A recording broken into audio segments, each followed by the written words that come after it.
ध्रुवपूरच्या भविष्यकालीन हिंदू गावात शकुनी या काळ्या जादूगाराच्या राक्षसी शक्ती हिंदू शेतकरी रवी आणि प्रिया यांच्या शेतावर उतरल्या. भूतांनी त्यांची पिके आणि पशुधन नष्ट केल्यामुळे या जोडप्याच्या दयेची विनंती बहिरे कानांवर पडली.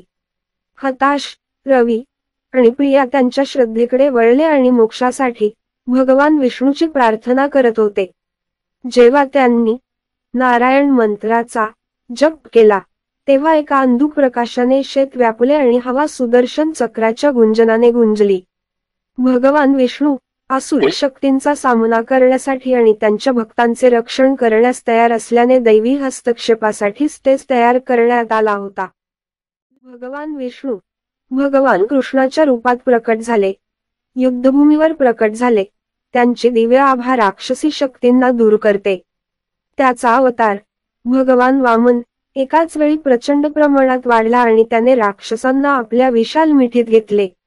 अडकलेल्या आणि असहाय्य राक्षसांना अंडरवर्ल्डमध्ये हद्दपार केले गेले. शकुनी काळ्या जादूगाराने स्वतः भगवान विष्णूच्या क्रोधाचा सामना केला, ज्याने त्याला कर्माच्या दोरीने बांधले आणि त्याची काळी जादू व्यर्थ ठरली. रवी आणि प्रियाच्या शेतपूर्वीचे वैभव प्राप्त झाले.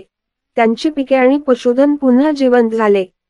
कृतज्ञतेने भारावून गेलेल्या या जोडप्याने भगवान विष्णूला साष्टांग नमस्कार केला आणि त्यांच्या दैवी हस्तक्षेपाबद्दल त्यांचे आभार मानले. या जोडप्याच्या विश्वासाने प्रेरित झालेले गावकरी वाईटावर चांगल्याचा विजय साजरा करण्यासाठी जमले. त्यांच्या भक्तीवर प्रसन्न झालेल्या भगवान विष्णूंनी गावावर आपले आशीर्वाद दिले.